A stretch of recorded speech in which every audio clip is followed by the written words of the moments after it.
আসসালামু আলাইকুম, আমি নাদিয়া। সবাইকে আমার রেড চিলি চ্যানেলে আরো একবার স্বাগত জানাই। আজকে আমি আপনাদের সাথে শেয়ার করব কলা দিয়ে কিভাবে পারফেক্ট ভাবে পাউন্ড কেক বানাতে পারেন। আর এটা খুব সহজেই ঘরে বানিয়ে নিতে পারেন, আর খেতেও কিন্তু অসম্ভব মজার। প্রথমে এখানে আমি 2টা কলা নিয়ে নিব, আর কলাগুলো কিন্তু অবশ্যই পাকা হতে হবে। এখানে আমি কলার খোসাগুলো ছাড়িয়ে নিচ্ছি। এবার একটা কাঁটা চামচের সাহায্যে কলাগুলো খুব ভালো করে ম্যাশ করে নিতে হবে। খুব ভালো করে ম্যাশ করতে হবে, না হয়তো দেখা যায় কেকের মধ্যে দানা দানা থেকে যেতে পারে। তাই কলাগুলো খুব ভালো করে ম্যাশ করে নিতে হবে। ভালো করে যখন ম্যাশ করা শেষ হয়ে যাবে, এটা আমি এক সাইডে রেখে দিব। আমি এখানে 2টা ডিম দিয়ে পাউন্ড কেক বানাবো, তাই প্রথমে 2টা ডিম ভেঙে নিয়েছি আর দিয়েছি হাফ কাপ চিনি। আমি এখানে যেহেতু পাউন্ড কেক বানাচ্ছি, তাই ডিম বা চিনি আলাদা করার প্রয়োজন নাই, একসাথে ভালো করে বিট করে নিব। পাত্রটা খুব ছোট মনে হচ্ছে, তাই আমি একটু ট্রান্সফার করে বড় বাটি নিয়ে নিয়েছি। এবার এটার মধ্যে আমি খুব ভালো করে বিট করে নিব।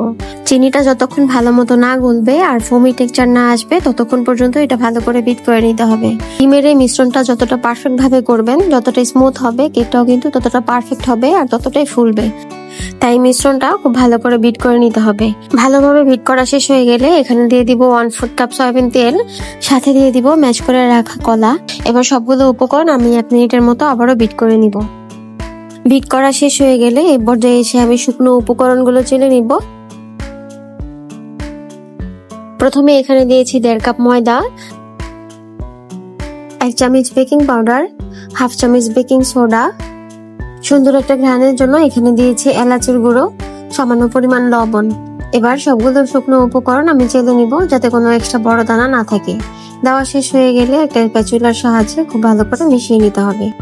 কিছুক্ষণ মিশিয়ে নিয়ে এখানে দিয়ে দিব 1/4 কাপ লিকুইড দুধ। দুধটা দিয়ে আবারও বেশ ভালো করে মিশিয়ে নিতে হবে। কিছুক্ষণ সময় নিয়ে ব্যাটারটা আমি খুব ভালো করে মিশিয়ে নিয়েছি। এ পর্যায়ে এসে এটা এক সাইডে রেখে দিব আর কেকের মোল্ড নিয়ে নিব। কেকের মোল্ডে প্রথমে তেল ব্রাশ করে নিব। এরপর উপর থেকে একটা বেকিং পেপার দিয়ে আবারও কিছুটা তেল ব্রাশ করে দিতে হবে। এবার যে কেকের ব্যাটারটা সেটা ঢেলে দিব।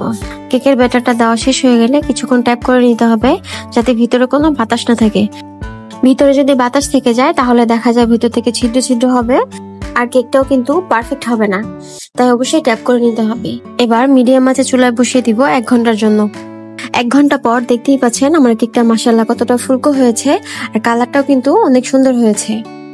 ঠান্ডা হওয়ার জন্য এটা আমি এক সাইডে রেখে দিব, আর ঠান্ডা হওয়ার পর আপনাদেরকে এটা দেখাচ্ছি। আর এটা নিচের কালারটাও দেখতে পাচ্ছেন মাশাআল্লাহ কতটা সুন্দর হয়েছে। যারা এখন আমার ভিডিওটা দেখছেন তাদেরকে অসংখ্য ধন্যবাদ। ভিডিওটা দেখতে দেখতে আপনাদের যদি ভালো লেগে যায়, তাহলে প্লিজ একটা লাইক দিতে ভুলবেন না। চাইলে আপনি আমার চ্যানেলটি সাবস্ক্রাইব করে রাখতে পারেন। যদি ফেসবুক থেকে আমার ভিডিওটা দেখে থাকেন, তাহলে পেজটি ফলো দিয়ে রাখতে পারেন।